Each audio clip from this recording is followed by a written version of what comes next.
Gonna take your very okutandikira ku Lwasatu mu omusanvu era ku abaana bammwe n'abo bonna abali ewala bonna abaliyitibwa Mukama yogumu mu yeekaalu nga bamenya emigaati mu nnyumba. Nja kuyita omusumba toyanziza nnyo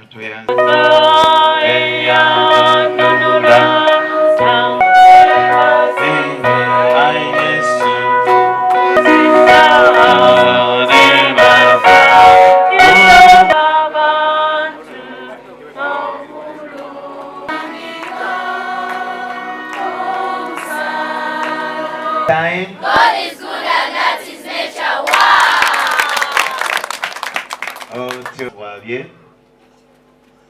And Mama Mangu.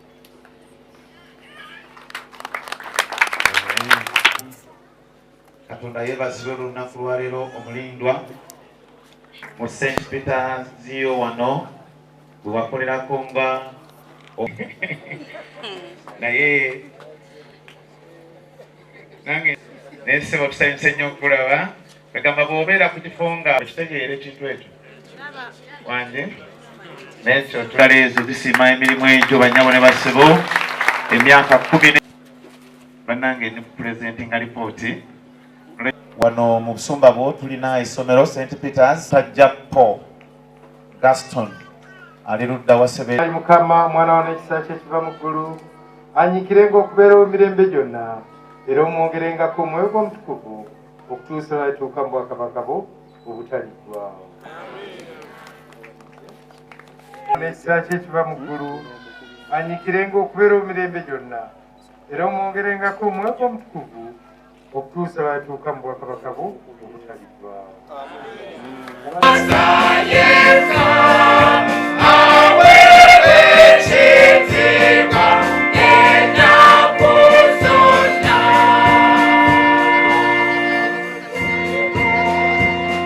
Mukono that we've confirmed today.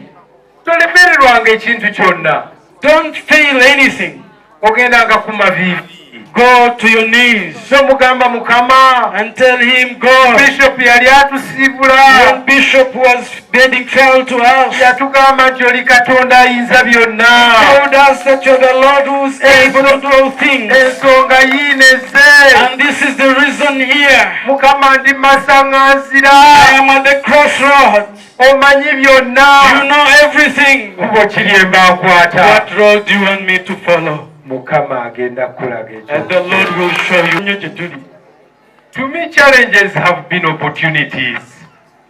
Jendi ebisoomooza bino gibadde mikisa. So twebaza Katonda nti n'abataddewo ebisoomooza nabyo bituyambye okukola. And we thank God that even those who have put these challenges, they have helped us to work. Ebimbadde tebyebeereka. Others were unavoidable. Kambabulireyo kimu. Let me tell you one. Akambabulire bibiri. Let me tell you two. Waliwo olunaku lumu. There was one day.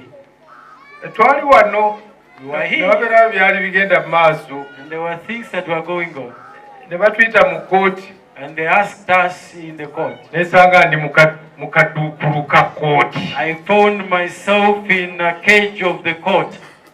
Nengamba bane munsibidde ki. And I asked myself as them that why are you locking me here? Kadukulu kali ludda wa. This kadukulu was around there. Naye bwengenda okuyingira munda ekyanyamba tebanzijaamu ngatto. When I entered inside, but I thank God they did not remove my shoes. Nensangamu abasibe. And I found there the prisoner. Nabe baali baleese ku kooti. That were brought at the court. Nibanaye Katonda yanyamba nenzira mu kubabuulira njiri n'okubasabira. And God helped me. I just started preaching to them and praying for them. Naleka bali cheerful ne banzigulira nze akadukulu ne nkava. I left them very happy and cheerful. Then they opened for me and I left the cage. Ekyansibisa tekyaliwo. Because there was nothing that took me in. Ne ngamba ye Mukama ayagadde ngende ndabe abantu. Era Mukama ajja kutubeera. Sebo tulina omulimu omulala omunene gwe gw'omulabirizi omupya. Ebyo bye tulina okukolako bannalugazi mu kiseera kino ekisigaddeyo okumalako omwaka. Kubanga omutemwa gwaffe guliko obukadde 7 aba St. Peters. Okusiibula Omulabirizi